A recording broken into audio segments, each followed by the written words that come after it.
There we are. There we are for another episode of Miami Total Football Radio, the show, otherwise known as Miami Total Football Radio, the show. I am joined. Muy bueno radio. I am joined by a very special guest, as you guys can see here. Legend of the local area, legend of MLS. He's coached in the wildest parts of the world that you would not even imagine. I can't imagine the things he has seen. We can probably talk about a little bit here.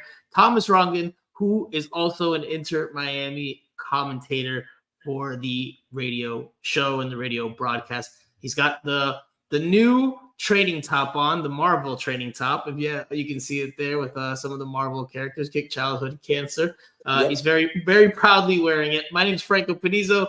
If you're joining us for the first time or for the umpteenth time, thank you for tuning in. If you haven't, please give us a follow, a like, share, subscribe on YouTube, or a review on Apple Podcasts, wherever you're listening or watching this, whether it's live or later on. Thomas, let's just start with how you're doing. Thank you for joining us. How's it going, my man? Doing great. My life, as all of us, with Messi, but also with the movie Next Goal Wins that came out, world premiere in Toronto at the International Toronto Film Festival, which was awesome. I saw 2 showings with 2,500 people. Michael Fassbender is playing me. Taiki Waititi, obviously, from Polynesian descent, is the producer. So that was a fun 5 or 6 days. It's kept me busy, just like Messi has kept us busy as well, which is a good thing. You know, I love it. Life is good, Franco, right now. Thanks for having me on. Yeah, no, it's been, we've seen each other over the last few years, but actually, you probably don't know. You definitely don't know this, but I've known about you since I was starting as a journalist and I was covering MLS. I actually was, when I was starting, and this is a story I don't think you know, when I was working for Ivis Galarcep with Soccer by Ivis, I was covering the under-20 national team very closely that you coached.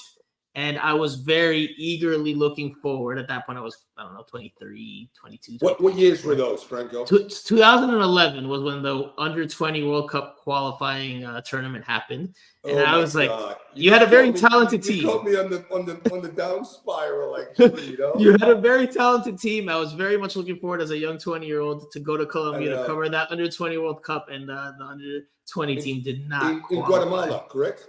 Now you're testing my memory. I just remember we had lost in a one-off game, and they went, and correctly so. And that's a little bit of a forgotten age group, because out of that age group, actually, Sebastian Leggett, even Bobby Wood, that people didn't know much. Sebastian Ibeaga has carved out a good career here in MLS. So Busemonde and Joe Zhao. Yeah, we had Joe Zhao and some other guys. You probably did me a favor, though. You probably did me a favor. I probably wasn't ready to go to Colombia at that point in my life. I've gone now, not a little bit older, and I've had a great time. I probably wasn't ready at that point in my life. I probably wouldn't have done any work and got stuck with it. And that actually allowed me to go to American Samoa, which was 2011, February or March, when I led that team that was the worst in the world, had not won in 2 decades, into their qualifying phase for Brazil in 2014. So if one door closes, I'm very fortunate throughout my career that another one opens. You might know this better than that. Is there any coach that ever coached 4 or more MLS teams? I don't know, man. That's a good one. It's a good question. I don't think so. I don't think you're definitely up there in terms of getting some positions at different clubs. But let's go to some of the listeners and the viewers here. J-Dog says, ¿Cómo están, Miami Total Football Radio? Tank 721 says, no way, Rongen in the building. Welcome. Carlos C with a TR for Thomas Rongen. Thomas Rongen, a man of the people. Thomas, we're going to talk mostly about Inter Miami. I just want you to tell me a little bit about that experience on the other side of the world. I know you've talked about it in good detail. There's been a movie. I mean, but what can you share with us here just about that overall experience for you? Because it's a rare opportunity, right, in life to go move to the other part of the world to do something you love, and obviously there was a nice story behind it as well. Yeah, there was a nice story behind it. A team that obviously I didn't know, and Sunil Gulati, who still was the president of the United States Soccer Federation, asked me, since I had still a few months left on my contract, if I wanted to go somewhere and be a more of a technical director than anything else to one of our territories, which American Samoa is, which I didn't know at that time. So I remember asking somebody while he called me, because he wanted a quick answer, go, Google American Samoa. And somebody said, it's next to Fiji. So I went to Sunil, yeah, I'm in. Next day, I look at Wikipedia, et cetera, et cetera. They're the worst team in the world, last ranked in FIFA, not scored in 20 years, not won in 20 years. So I get there. There's no head coach. I've become immediately the head coach as well. And just at the end of the day, an incredible experience. And I won an MLS Cup as a coach. Been to 320 World Cups, assistant coach in '98 for our World Cup team, assistant coach for our Olympic team as well. Won actually a trophy in the APSL after the NASL died as well, when the strikers re-emerged a few times.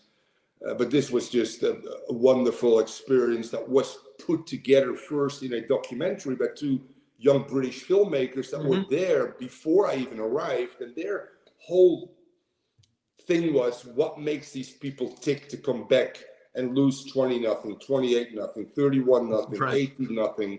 They don't get paid. They're amateurs. And fast forward, here I am. Fast forward, we win a game against Tonga.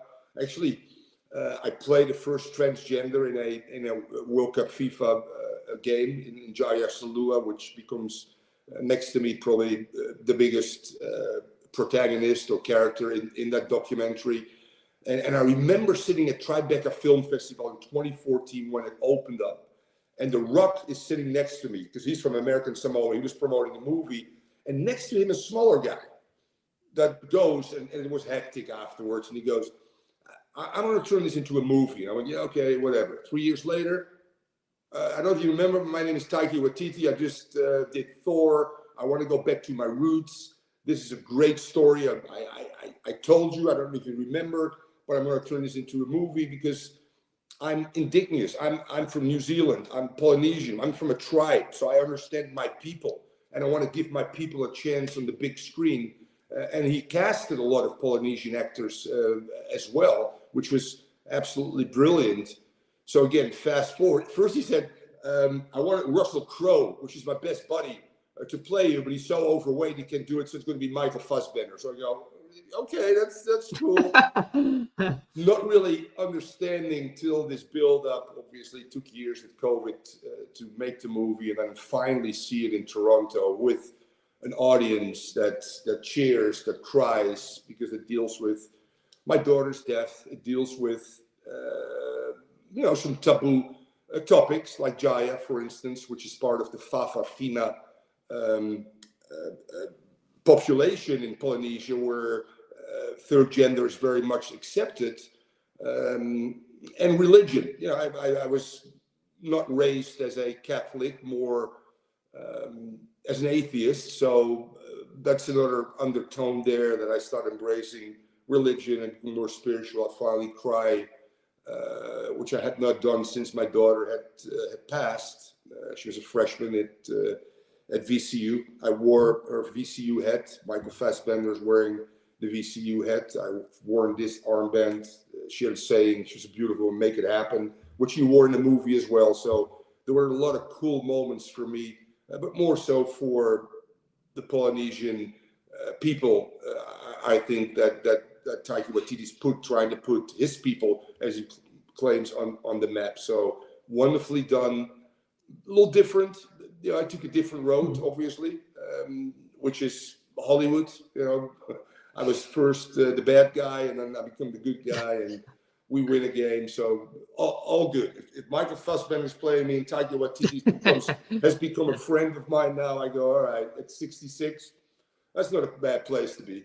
Not bad at all. Thomas, thank you for sharing that.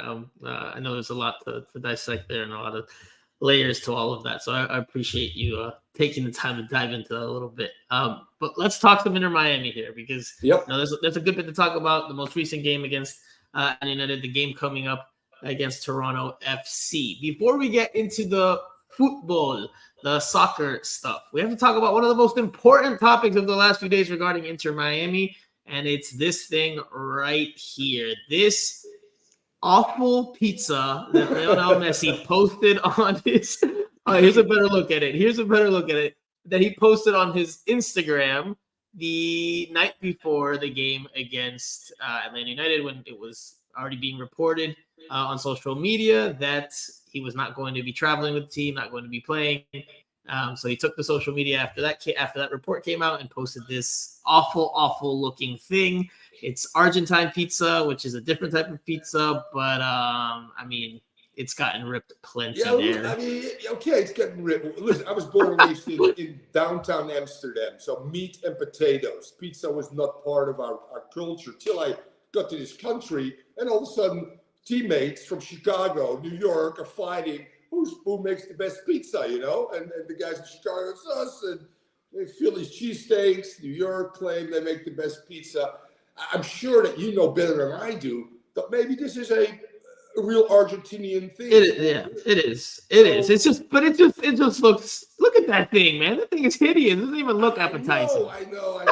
A guy who just bought a $10 million house should do better. I agree. Correct. No wonder he's got muscle fatigue. I mean, he's not eating well, but that was pretty funny.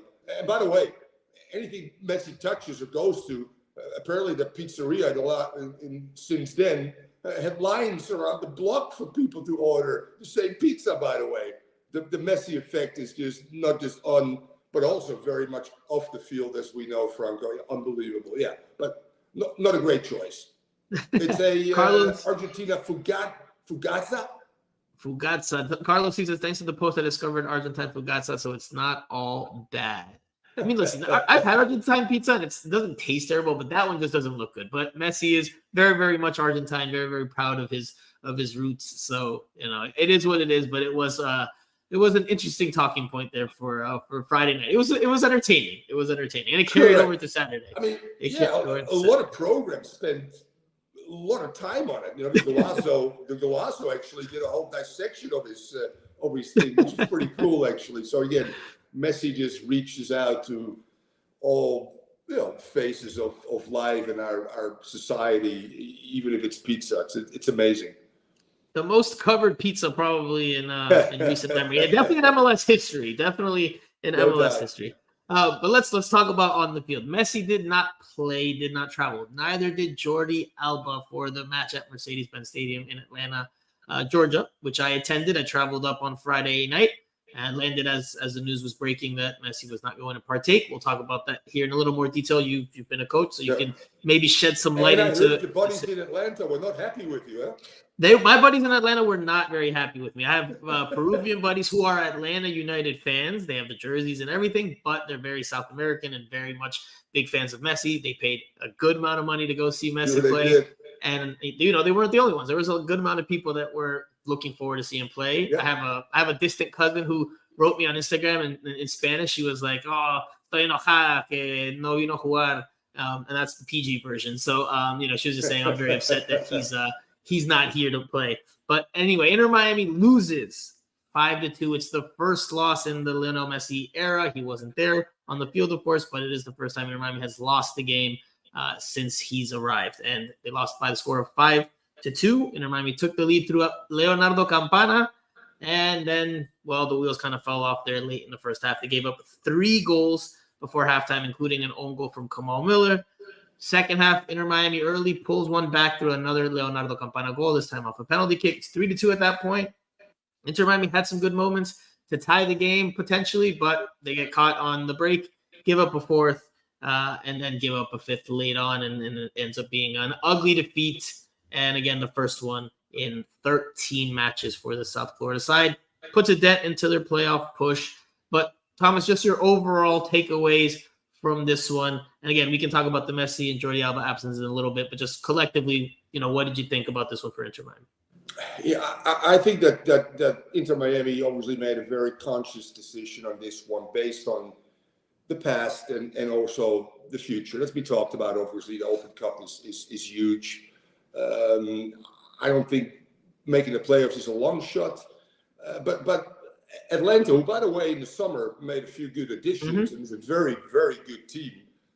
Whereas against Kansas City, obviously, that's a team that has scored 39 goals. I think Atlanta is now at 56. So you knew that the Atlanta game, in particular, in Mercedes-Benz Stadium, would have been a much, much harder game as well. And I think the KC game without Messi and some others were a little bit of a one-off against one of the poorer teams in MLS. And Atlanta, more direct, more hungry.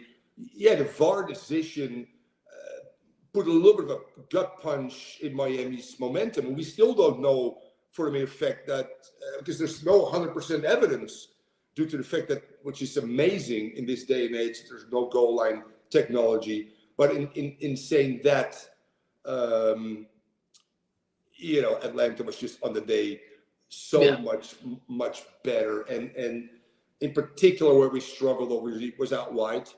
1v1s, not preventing crosses, not staying with runners. If you look at the 3 goals in that first half, they all come from wide play and crosses. So that's where the team really struggled in their 1v1s, obviously.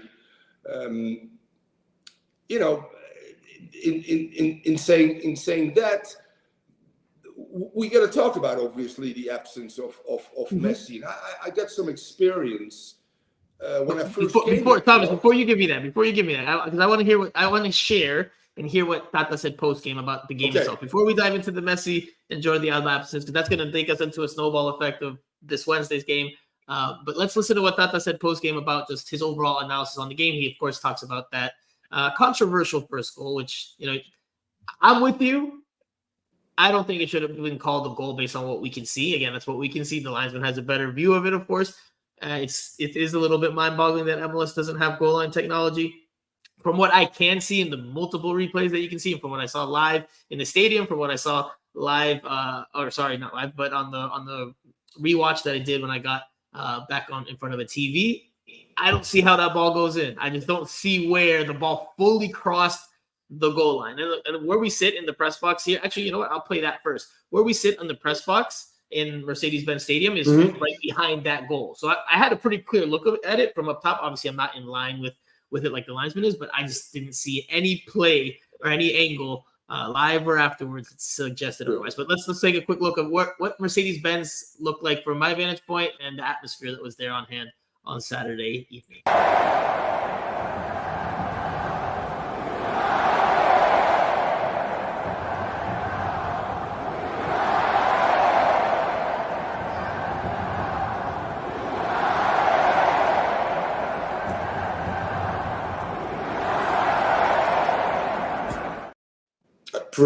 Pretty impressive, dude. I'm telling you, that just captured it nice. 70,000 people, they're into it. What a great team they've been for MLS, obviously. U.S. Soccer is now building a facility there because the owner, Arthur Blank, is putting $50 million out of Atlanta. All of a sudden, it's becoming like a big soccer hub.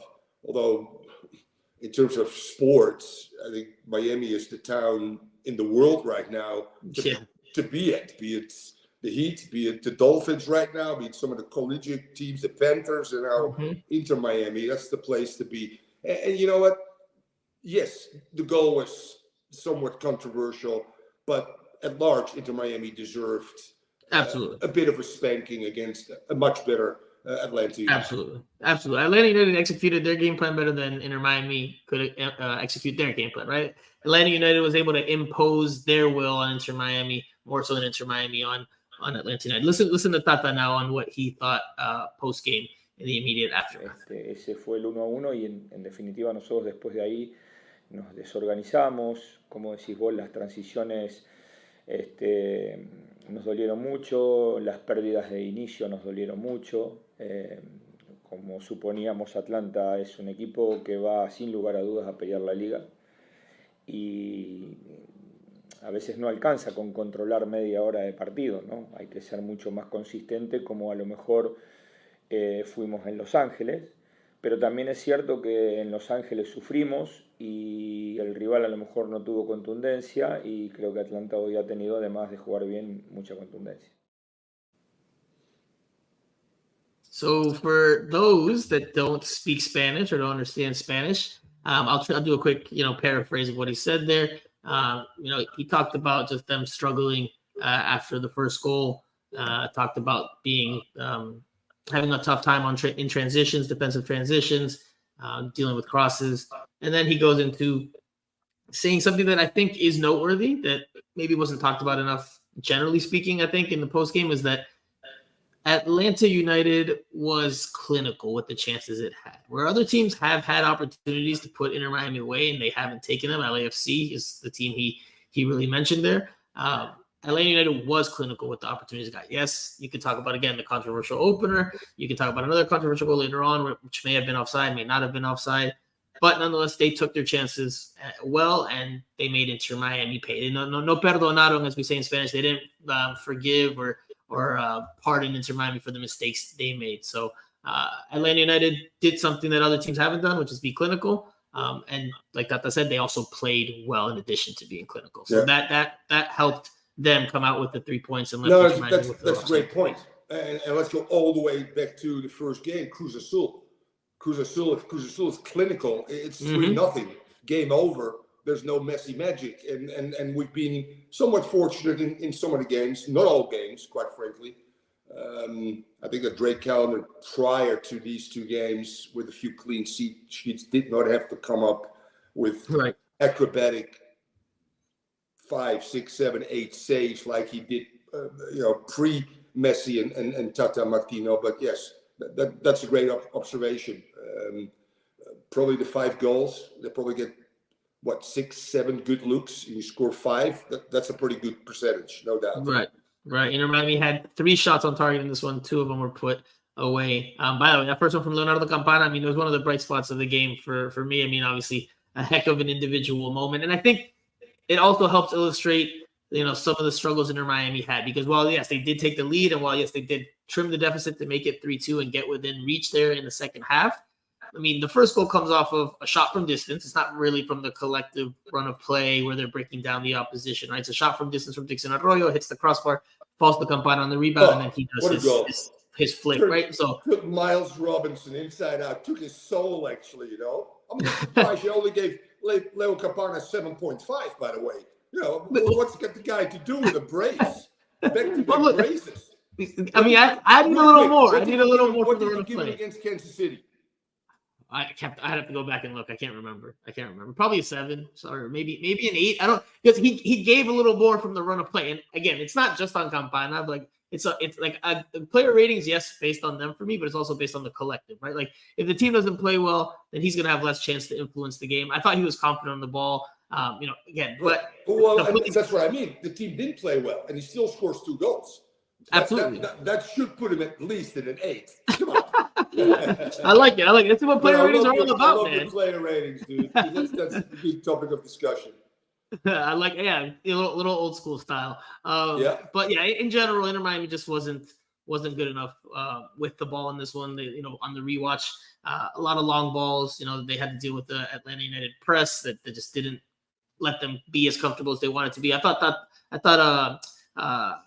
Facundo Farias had a really good game with the ball at his feet. He pulled off a couple of nifty nutmegs, and he was essentially filling in for Lionel Messi. And I thought he did an okay job. Too many players below a 5 or maybe even a 4 for that matter. You can't afford doing that if Messi, Alba. But also, let's be real honest. Sergi wasn't there. Gomez hasn't hit his stride. But he's a box-to-box guy that can help you in certain situations. Alba not there either. You can make a case that maybe that 3-5-2 and Joseph Martinez getting a little bit more time as well. I think the 3-5-2 fits this team a little bit better. The last 2 games, a back 4. You give up 7 goals. You look at some prior successes in the 3-5-2. That might be also the system, which is going back and forth, the future system, if I think Tata Martino looks at the bigger picture. Very interesting, because in Atlanta, when he first came in 2017, he came out of he's a 4-3-3 guy. You can interpret a 4-3-3 obviously in so many different ways. But if you look at the final that they won in 2018, he played a 3-5-2 with Michael Parkhurst being the central guy of a back 3. So There it is. The coach. I love when I see someone do this thing. You know, yeah. the coach at some level because they start talking with their fingers and doing the tactical. I love that. Correct. I love that. But listen, I this was the starting lineup. You're right. It was a 4-3, and I do want to touch on the starting lineup. It was Drake Callender in goal, back four, DeAndre Yedlin, Thomas Aviles, Kamal Miller, Noah Allen, in midfield. You're going too fast. Start with Drake Callender. According to Franco Peanuts at 3.5, by the way. Yedlin a 4. I gave Yedlin a 4. 3.5. Kamal Miller a 2. Oh my God. Noah Allen a 4. He had a shocker. The Arroyo. midfield 3, Dixon Arroyo. Yeah. What I give him? You were very kind to Busquets with a 6. What I give Arroyo? He quietly always gets somehow the job done. You know, to me, he's always I was one of those. Simple. Players. He's simple. And a coach said, Thomas, if you can be a 7 all the time, sometimes a 6, sometimes an 8, and I know exactly what I'm going to get from you, that's Dixon Arroyo. You know, he looks where Busquets is, fills a hole somewhere, and quietly gets the job done. I like what I've seen. From him, man. Since especially with the new very group. Interesting to see going forward if Mota and Gregory come back. Who one is going to be the odd man out, and I don't think right now it's maybe Dixon Arroyo because he's probably on the lower end of the 3 financially. But it's for and he said that. He said that. I asked him recently in an availability if there's been any talks about extending his contract, which ends at the end of this year, and he said, yeah, there's been talks with his agent, and that's being discussed elsewhere, but he's focusing on the football. You know the cliche, right. But there have been conversations. So Dixon Arroyo, Sergio Busquets, and Ben Hamin Kremaski were in the midfield. 3.5, he gave Berga. And then up top, Robert Taylor and Facundo Farias on the wings, flanking Leonardo Campana. Right, and Taylor. I mean, it's interesting too that the guys that you've put low, and I'll take Miller out of this one, but the Messi effect is and I've coached some great players as well. They make other players better. Some 10%, some 15%, some 20%, in some cases 25%. I think Taylor might fall in the 25%. When Messi's on the field and Taylor actually can play on that left side, he's a different player. Benja is a different player because he gets direction.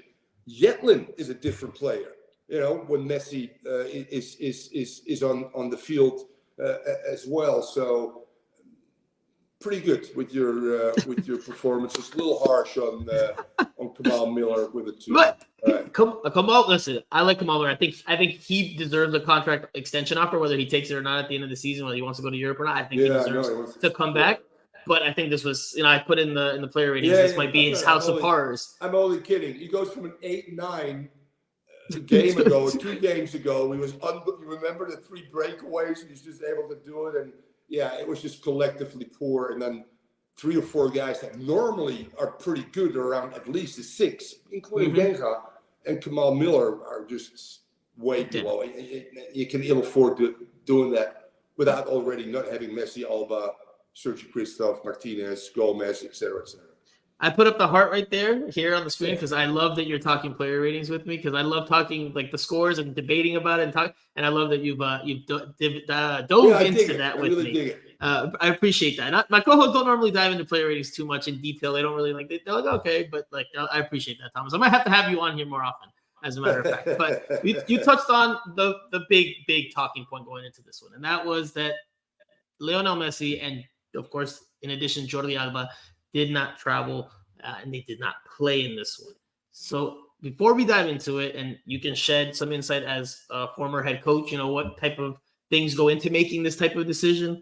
Let's listen to what Tata said post-game when I asked them about their absences, whether the turf field had anything to do with it. Again, it's in Spanish, so if you don't understand, I will explain or I will translate or paraphrase afterwards. So let's listen to this from Tata Martino. Los dos están con una fatiga muscular. Corríamos riesgos de tener peores consecuencias si venían a jugar este partido. Nada tiene que ver la cancha, en absoluto. Y nosotros es el día a día que tenemos por delante, porque quieras o no, tenemos la búsqueda de intentar llegar a los playoffs, pero tenemos el partido del 27, entonces a veces es difícil tomar decisiones porque estos también son partidos decisivos, pero la realidad es que hay una final que está puesta el día 27, pero quiero aclarar que nada tiene que ver la cancha. So Tata says twice there in the beginning and then at the end, wants to reemphasize the point that the turf field had nothing to do with their absences, that they both have fatiga muscular, which means muscular fatigue. And we can talk about the schedule and the games that have been played and all of that. And Thomas, I'm curious to hear your thoughts on it because I'm going to be honest with you. I do not buy that the turf field had nothing to do with that. I don't buy that for 1 second. Jordi Alba he didn't go in international duty, right? And he has been a regular piece since he arrived. Why was it in this game that he all of a sudden had muscular fatigue and couldn't even be in the 18 alongside Little Messi? I think the turf field has something to do with it. I think if it's a do or die game and they have to play on turf, I think they'll both play. But like he says, like Tata says there, they're focused, of course, on the 27th, on the final, the U.S. Open Cup final. They would love to make the playoffs, and they're going to keep trying to make the playoffs, but they have one eye on the 27th. That is, their shorter path to another trophy, which whether you agree with or disagree with, or whoever, thinks whatever they think, I mean, it's a fact that it's a shorter path to another cup than it is to try to make it to the playoffs and then try to win the postseason. One thing I know, so I came here as a 21-year-old, brought in by what I still consider over the last century probably the best coach ever in Rinus Michels that signed for the LA Aztecs in 1979. And there I'm playing as a 21-year-old with my childhood hero, Johan Cruyff. Fast forward to the Fort Lauderdale Strikers, Gerd Muller, at that time still the all-time leading goal scorer in World Cup history. Nene Cubillas, 4 World Cups for Peru. Peruvian Nene Cubillas, Thomas Rongen. Peruvian Nene Cubillas. You got to mention anytime there's a Peruvian. You got to mention it. You got to shout it out. Elias Figueroa, which in my opinion might have been a better center back than Franz Beckenbauer, but he played his whole career in South America, particularly in Brazil, but was voted player of the year several times when Pele was still at his heyday. So Elias Figueroa was unbelievable. And let's face it, 80% of the players that come here, big time players, were playing in Europe. And most older players' bodies and minds over time are so fine-tuned, trained, conditioned for the normal rigors that their careers have endured. That means training, playing, eating, travel, resting, in mostly European environments. In the US, their body rhythms are completely thrown off. And I'll give you 3 examples. Johan Cruyff was more injured in his short tenure in the NASL than he was ever before. And he said to me, he says, Thomas, first, it's the game itself. It's athletic. It's Americans are very good athletes. And it includes the referees as well, which I have to get used to. A little bit different the way they call over there. Travel. He goes, we just came back from New York on a red eye. We could be in Amsterdam. It's a 5-hour travel, 3 time zones. Hotels, some are better than others. Different food, climatic conditions. The field themselves, you just talked about turf, but also sizes at times, baseball stadiums versus whatever. The Nou Camp is the biggest, in the world, and all of a sudden your dimensions are all out. Less family time. It's all new and different. And then you throw in Messi's case, the international games and travel. Some of the greatest, and include Cruyff, Gerd Muller, and Elias Figueroa. They had muscle fatigue. And that was not because we were at that time, we're talking about 45 years ago, were medically so advanced. It's so much easier probably to do that nowadays.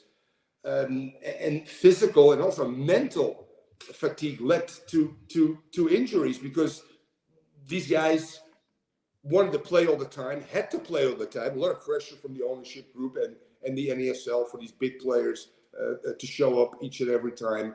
And even in my MLS career with the Tampa Bay Mutiny and with DC, we had some hiccups when El Pibe had to go to Colombia and Marco Echeverri had to go to La Paz, to play for Bolivia. and we struggled with a few games, and they would struggle as well throughout the season. And I had to give them rest as well. Paco Palencia, a good example at Chivas, who kept saying, I've never been in so many planes. I've never traveled so many distances. I've never played in this cold of a weather in Toronto, while in LA it's still 20 degrees. And that's what Inter Miami, I think, is trying to avoid with the big guys here, who have played from day one, including Alba, pretty much 2 games a week.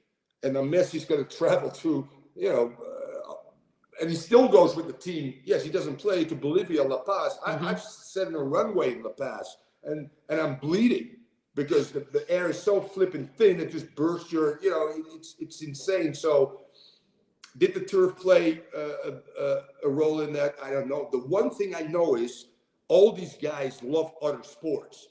I'm sure they watched the Jets game, a big-time player. And that might have played a little bit in the back of whomever made eventually that decision. I think it was really done looking at the overall schedule. If there's one game right now and it's on turf against a team at home that's pretty good, that we might, let's see if we can get a draw, but we chalk that one up as a loss, because the other ones are pretty doable if we manage our time well. I think it was a worth gamble, and I firmly believe that Messi and Alba needed rest, and I mean that sincerely.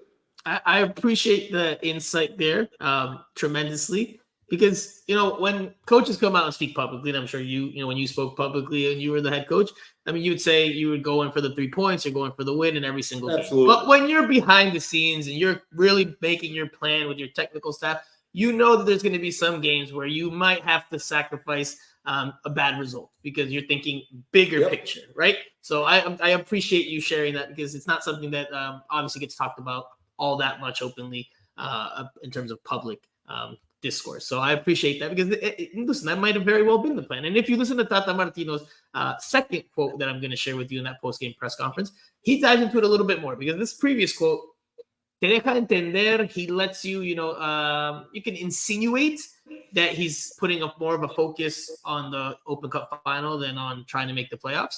But in the second quote, he flat out says it, like the 27th is the game we're going after. He says clearly, and I'm gonna jump ahead here, but he says, even if we win every game from here on out in terms of trying to get to the playoffs, we still might not make it. So clearly, I disagree with that one. If you that's what he said, though. It's what he said. You're in 100%. You might even be in 7th place. It's what he said, though. So clear. I mean, to me, that shows his mindset into Correct. Or which way are we going there? Which way are we going? going? The same. Looking at this here, being able to win a second trophy, of course, that's the key game. And let's see if we can still get some results. Otherwise, this Wednesday game is huge. You have to get 3 points, obviously. And we've been very lucky also, because in the last few weeks, our opponents have dropped points. And even on that night, both DC and I think, is it Montreal, both drew 0-0. So you didn't lose 3 points, you lost 2 points, but you gained the last few games 4, 5, or 6 points on them as well. So it's still very doable. Both are doable, winning another trophy and making the playoffs.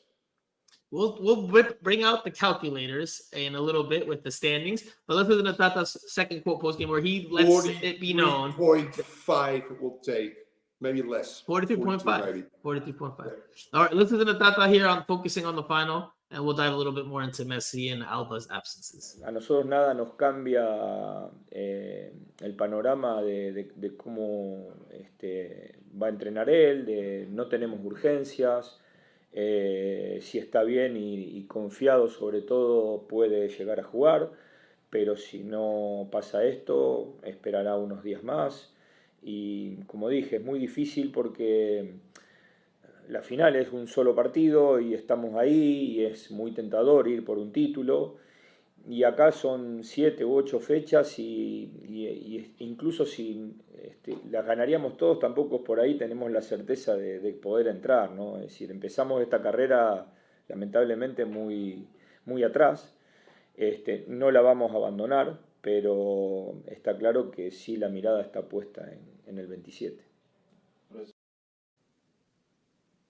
Part there, flat out says it directly. we're not going to give up on our fight for the playoffs, but it's clear that we have an eye, or we're looking at the game on the 27th. That's the priority. And I don't disagree with it. Yeah, I don't disagree with the priority. Do you disagree with that? No, I don't disagree. I think that if you have to prioritize which one, Sure. you've got to go for the Open Cup.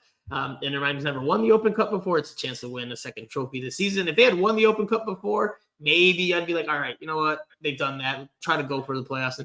But I think it makes sense, whether people agree with it or disagree with it. I still don't fully agree with you, though, you did say the turf probably was a factor, and I would agree with that. Sure. But why did Jordi Alba? What was it this game? He couldn't even travel for. He couldn't even get on the bench for. Like he couldn't even be a bench option. Like I think the turf has a bigger part to do than they said. He played in 10 straight games that included Nashville, Cincy, LA, New York, home. But he couldn't be on the bench, Thomas. He couldn't even be on the bench. It doesn't mean he has to play because he's on the bench. If travel is I don't know, it's not the furthest away, but if travel becomes, because it's still driving to a fucking plane, going on a plane, putting your back down. No, seriously, sitting down, waiting, you're cramping up a little bit, you try to walk a little bit, wait for the bus to come, checking in for the flipping hotel, going upstairs, where's the team meal? I'm going to go and food on the floor. And all these guys, I'll be real honest with you, Cruyff in particular, but also Gerd Muller, anytime they went to a city they'd never been to, go, okay, don't tell the coach, but we got to take a few hours to go to the Empire State Building, or we got to go. Seriously, they also become somewhat tourists. So if you want to take them all the way out of that one, you just don't take them. And so I get your point as well. Don't get me wrong, but to me it makes sense. Matthew Hennow says prioritize U.S. Open Cup. We pitch the question to you guys. What should Inter Miami prioritize, the Open Cup final or the MLS playoffs? Curious to hear what you listeners and viewers think. To wrap up on the Messi and Jordi Alba absences, and particularly Messi, because that's the talking point going into Wednesday as well. He didn't play against Bolivia, right? He traveled, like you said, but he didn't play against Bolivia. So he hadn't played in a game prior to Saturday in 9 days, right? So he had played against Ecuador, where he scores a free kick for Argentina on international duty on a Thursday. You can't look at that. I'm telling you that you can't look at it that way. You know, he did travel, he didn't play 90 minutes, blah blah blah. At the end of the game against Paraguay, correct, or 1-0. So they beat Ecuador 1-0, and then the Ecuador game, and he comes off. Which Tata Martino says, if Messi plays, he never wants to come off. So to me, that's a sign already that the greatest in the world is actually listening to his body and tells his coach, I didn't pull a hamstring, but I don't know, man. This is where the cynical journalist comes out of me, Thomas, because there was talk even before the Argentina-Ecuador game, before the international window began, about Messi not playing in Bolivia. There was already like rumors about that and reports coming out of different parts of South America about that, because like you said, it's very trying and taxing at altitude, the very little oxygen. Correct, but I mean, and he's 36 years old, and he's 36 years old. He's traveling in an overload situation to, and I'm a little stunned actually that maybe Messi, Tata, and Scaloni didn't figure this one out, but I guess the first World Cup qualifying game, important, you know, obviously he's now being loved again since the World Cup, so he wanted to be part of that, and he's that type of guy that wants to be part of it. He could have easily come back, but he goes to La Paz as well. And yeah, you don't play, but the accumulation of all those things, just saying he had not played for 9 days, muscles are funny things. The mind is a funny thing as well. And if he's exhausted, just sitting on the bench in La Paz will not necessarily regenerate him quicker or not. I firmly believe that this was the right course to take based on my experiences with international players, based on the international players that I've played with in the NASL as well, that tried to play through it and ended up with some serious injuries that didn't allow us to win the Open Cup or to win the Cup because we pushed them through. So then that leads us into Wednesday. right? Inter Miami hosts Toronto FC at DraftKings Stadium in Fort Lauderdale, Florida. I imagine we will both be there. Yes, Thomas, you will be in attendance as usual? Yep. Okay, so the question then is, as it was today, does Lionel Messi play?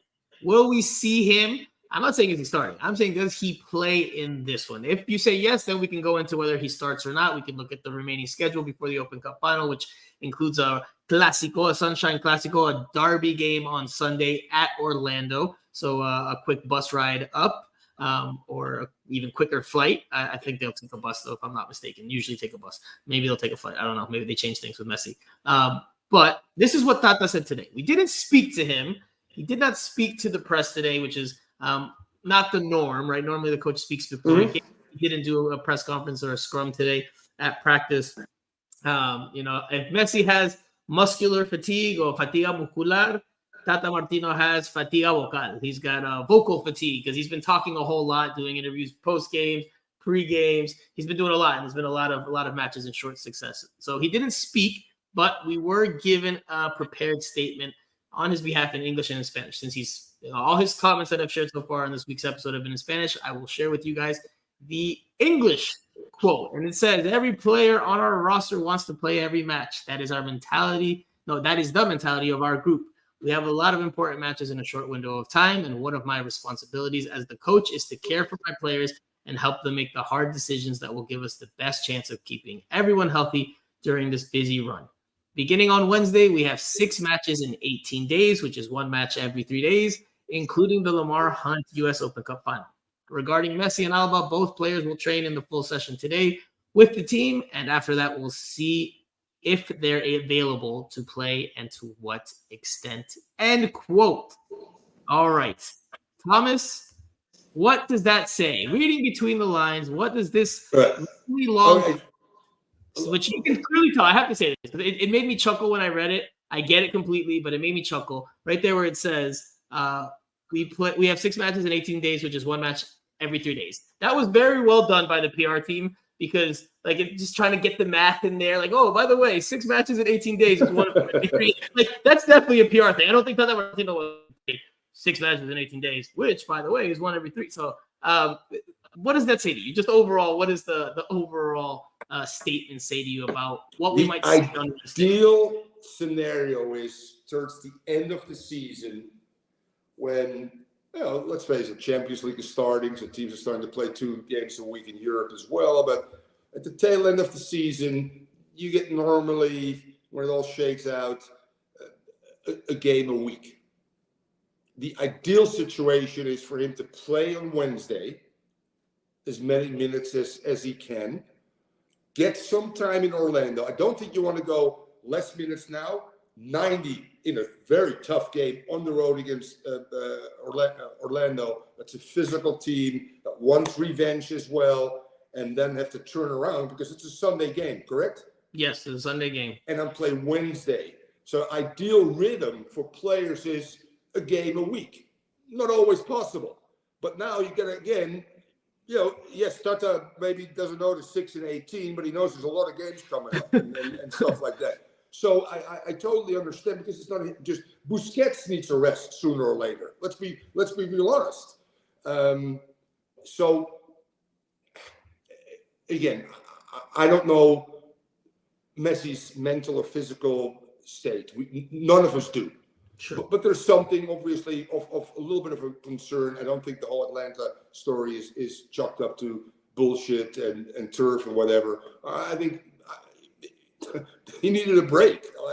Listen, and if you don't give him a break, that's what I like about Tata. Messi might have said, yeah, I don't mind. Maybe I'll play the last 15, or maybe Tata to protect him a little bit, because that's what coaches need to do, which are hard decisions. Because every player does want to play, believe me. And then you got to do what's ultimately best for first and foremost the individual, and then the team. So is Toronto an easy win? They're the worst team. I think Colorado is even on points. They've won 1 in the last 15. Inter Miami should win this game, Thomas. Miami should win this game, right? On any given day, front 3 of Kerr, Bernardeschi, and Insigne could maybe cause some problems. But if I look at their back 4, which Michael Bradley is part of it. They're so He's got the bad. notes. He's got the notes. Look at that. Yeah. Look at that. A consummate Bradley, professional. Rusted, Petretta, Franklin, Romero in goal. So I would say play him as long as start him and Alba. Play your best team. Get the 3 points. Take some guys off if needed. If it's 5 subs, you have that luxury.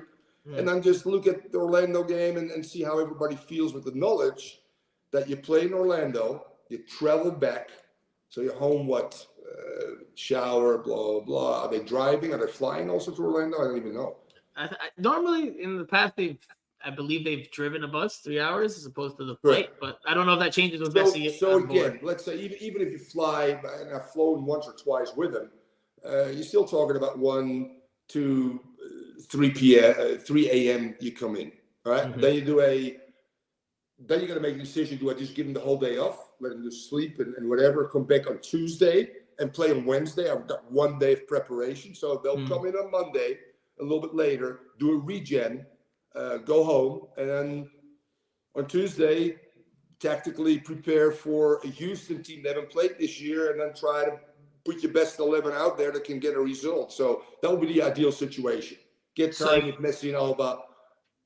If it's 3-0 at the 60th minute, you could take him off, although Messi's not a guy that wants to be taken off.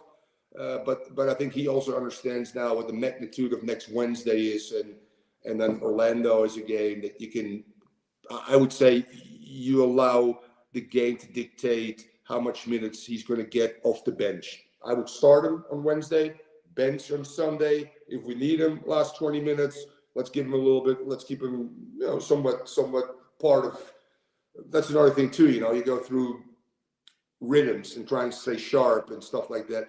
Messi's so unique that he's just so brilliant.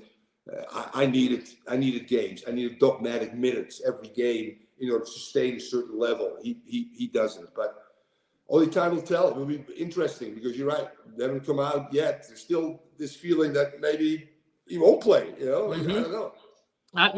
I mean, if you made me predict, no inside information here on it, and I know he did train. I do have that. He trained. Obviously, we saw him in the first 15 minutes of training today, but I heard he continued through the session. I think he suits up tomorrow. I don't know if he starts. And maybe he starts on Sunday and then plays again on Wednesday. Because 2 games in 4 days he can probably handle. 2 games in 4 days. I think one thing that is talked about, but maybe we haven't harped on enough, is that he is 36 years old. This is not Lionel Messi of 6 years ago, 10 years ago, where you can expect him to play under such intense demands with such quick turnarounds. I mean, he's 36 years old. He's closer to the end of his career than he is to the beginning. No, that's what I mean. So physically, okay. He's gonna have to miss one of these games probably, or not start one of these games. I understand that anybody for that matter, even an average player, can play a Sunday, Wednesday. But it's what happened before, and also what's still going to happen thereafter. So they're playing Houston on Wednesday, at home against a back-to-back at home against NYCFC. Don't you take them to Chicago, where Soldier Field is going to be like 60,000 people? Do you do that to the Chicagos again? Because sooner or later you gotta sit him again somewhere, and then you're going to miss him one game against Charlotte, which is back-to-back, and it might come down actually to the 2 games against Charlotte at the end of the season, where he misses the second one, I think, if in fact he's going to go for qualifying again, yes or no. So there's still so many games to be played that, yes, he could squeeze out the Sunday, Wednesday, but then he can't squeeze out another Saturday, Wednesday, Saturday. Which is what Tata to me is, leads me to believe, which is what they're okay with that, because their focus is on next Wednesday. That is essentially their MLS Cup. I say he's going to start against Toronto, not start against Orlando. You said the other way around. Interesting discussion, and you and I will probably, before the game, when the lineup comes out, I might have to give you a call, or you might give me a call, depending on who wins this one, Franco. I'll just give you a winky emoji. Maybe he just comes off the bench in both of them if they're that focused on next Saturday or next. No, you can't. Because you make a good point. He has not played in 9 days. Now it's 10, 11, 12 days. As unique as he is, he also needs to get a little bit of rhythm again, so you need to get him some minutes somewhere, not 10 or 15, probably 60 or maybe a good 90 under his belt. Interesting. Well, interesting dilemma. Let's see what Tata does.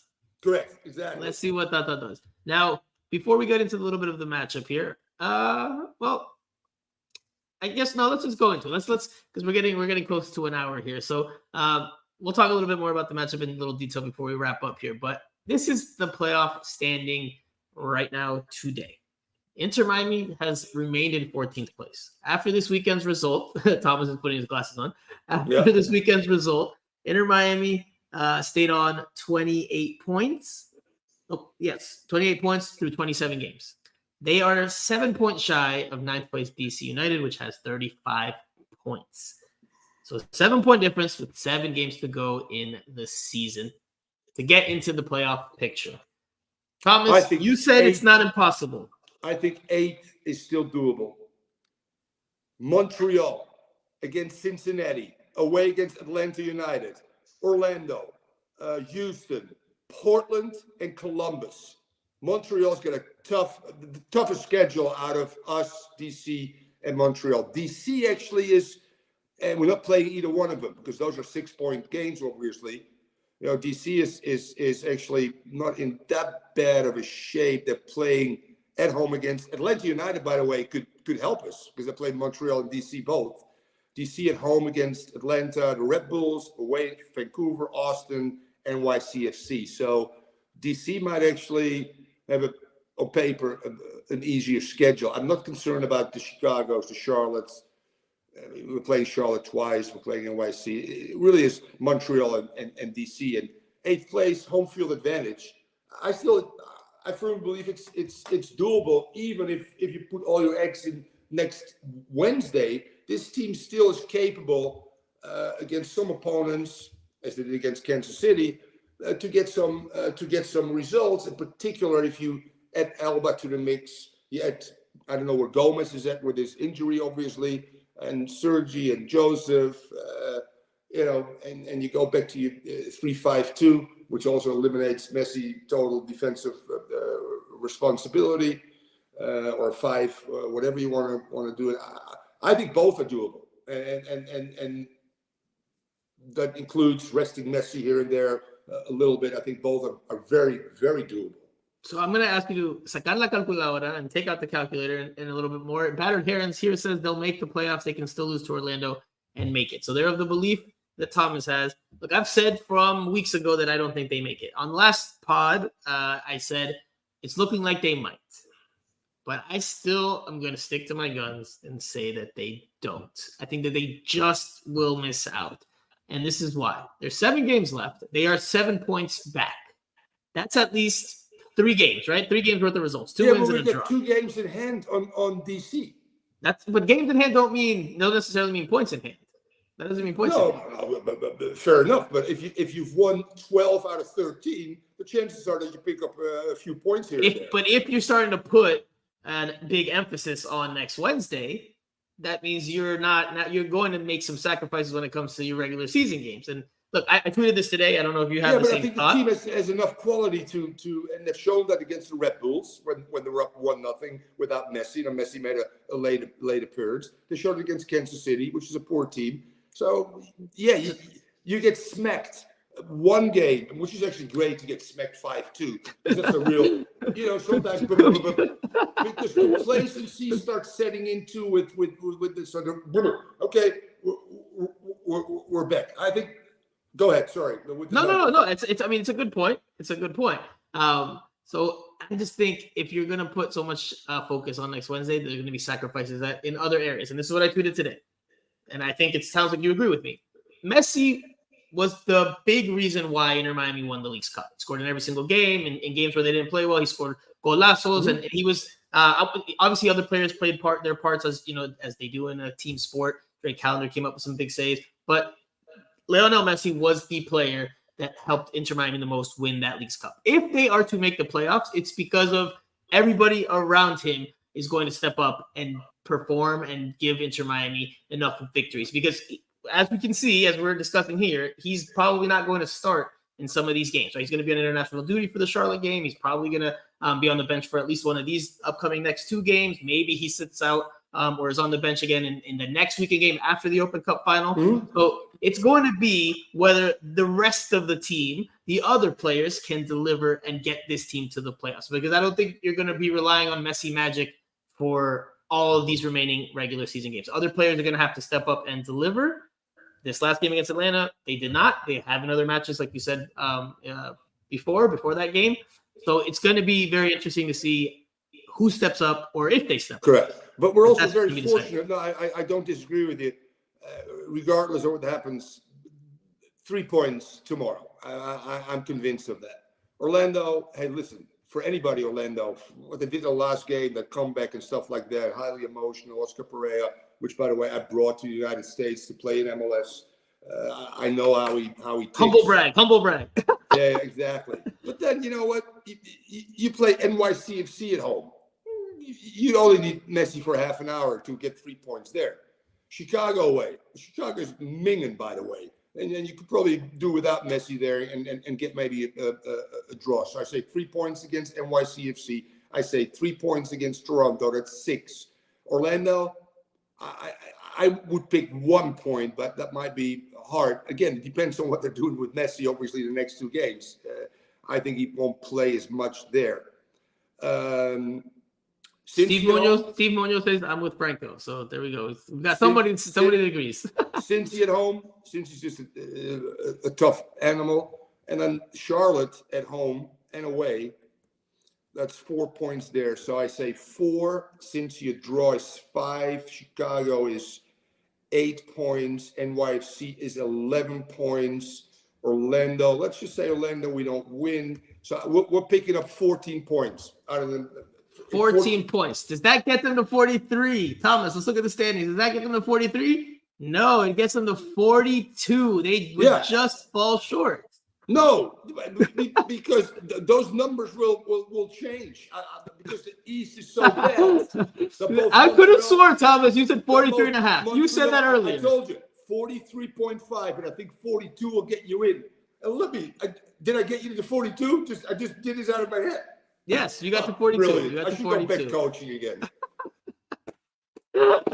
Fantastic. All right. Well, very quickly, just what should we expect from tomorrow's game? Very quickly, and we can start to wrap up the show. These guys have won 1 out of the last 15. They're an absolute mess. Their savior, which is their new head coach, won't start till October, who, by the way, will make some changes. This team is already looking at the offseason, where they're going to shed stuff, and John Hertman is going to put a DNA there that they really needed. I'm not so sure how good he is at X's and O's, but he's a great motivator, blah, blah, blah. So that's good for them. And again, in what state Bennett actually walked off the field with the current interim coach. But then again, they had a good result against, was it Philly that they beat 3-1? But outside of that, it's all losses. This team, if you give them a sniff, you got to go after this team, both in transition. There's zero trust in this team between players, you can tell. Absolutely nobody wants to work for each other. It's the most expensive roster as well. I'll be shocked if they get anything out of this game. And saying that, you can't underestimate. MLS, brother. It's MLS. Look, I agree with you full-heartedly. If you put a gun in my head right now and said I had to pick who wins tomorrow, I'm taking Inter Miami 100%. But covering this league for a long time, and I do believe Inter Miami is a different team than most MLS teams that you can point to over years. But there are games late in seasons where you expect 3 points, at least from the outside, and then the other team spoils the party and either stuns you with a draw or even a victory. It happens. But I would say Inter Miami wins tomorrow. Inter Miami wins tomorrow. But a team that has won 1 out of the last 15, this is like the old Inter Miami. Bad body language towards teammates and stuff like that. These guys don't want to fight for each other. But if you give them an opportunity, and that's why I think the 5-2 spanking is good, because it heightens the awareness of the average mediocre player, the Yetlins of the world and stuff like that, and all believe in, okay, we got to go. I think this team will be very motivated from the opening whistle and want to show that they're better than that last 5-2 loss, regardless where Messi now fits in, yes or no. With Messi, it'll become a lot easier.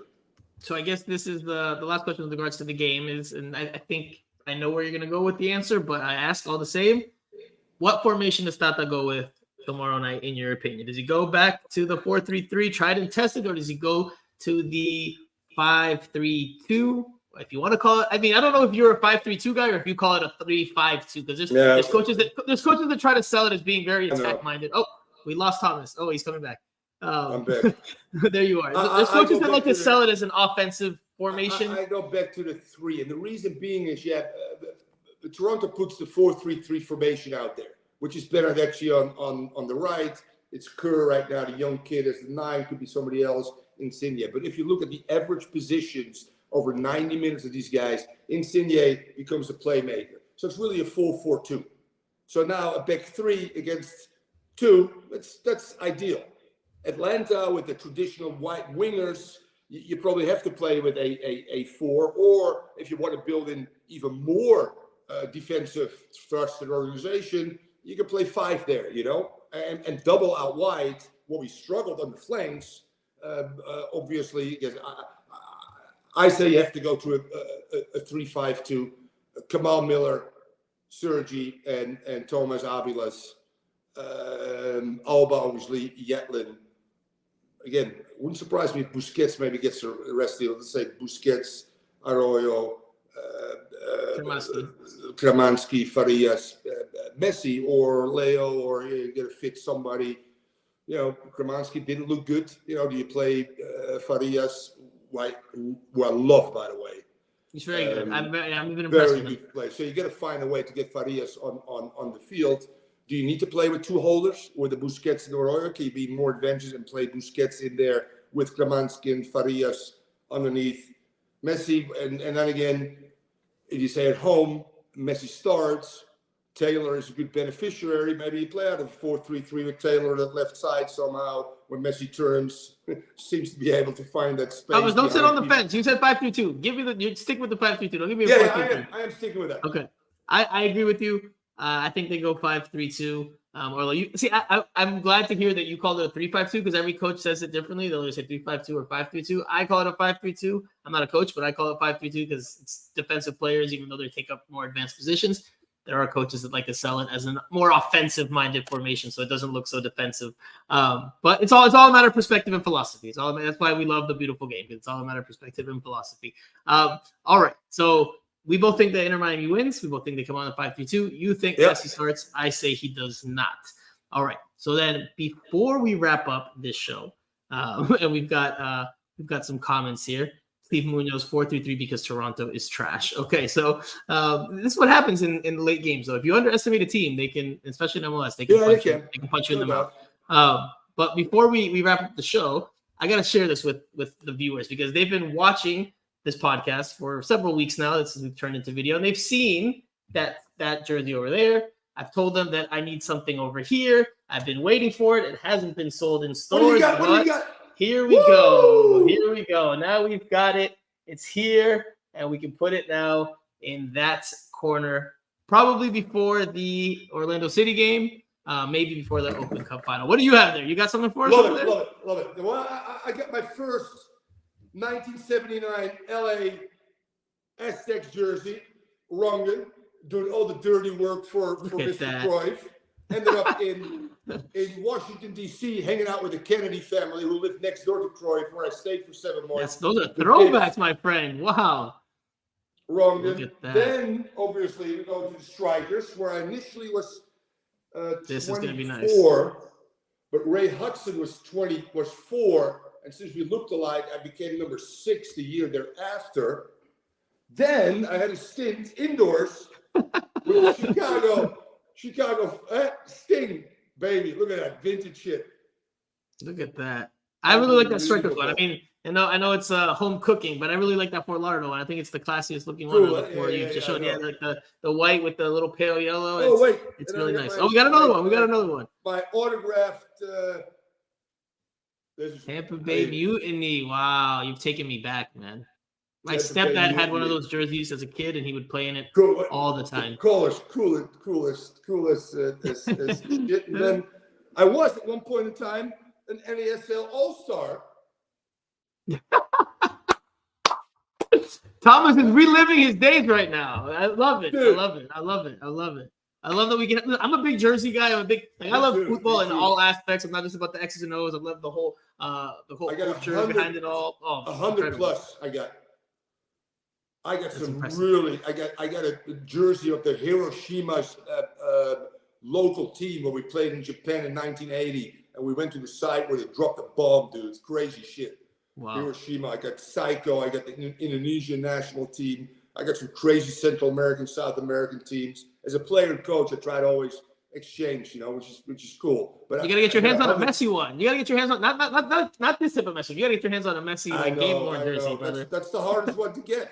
Trade one of your good ones. Trade one of your good ones over there. It's like trading cards. You could probably get a good Messi one if you give up one of those legit Rongen ones. Kind of says, I wish I witnessed that era was in New York. All right, well, we'll leave it there. Thomas, thank you very much for joining me on Miami Total Football Radio. We could probably nerd out for another hour just talking about jerseys and soccer culture. Like easy thing to do, especially with our dialogue. I can tell very, very quick. But all right, Thomas, I will see you tomorrow at the stadium. Thank you, viewers. Thank you, listeners, for tuning in once again. I will repeat what I said at the beginning. If you have not already, please leave us a review on Apple Podcasts or Spotify. If you're listening to us, if you're watching, please give us a follow, a like, a share, a subscribe if it's on YouTube. So we'll leave it for there now. Thomas Rongen, Franco Panizo signing off. This has been the latest episode of Miami Total Football. Oh, man, I couldn't roll it. I got stage fright. Radio. There we go. We'll be back later in the week to recap the game against Orlando City. Preview Orlando City. All right, Thomas. Thank you guys. Thank you guys for tuning in. We'll talk to you later in the week. Yes. Have a good night.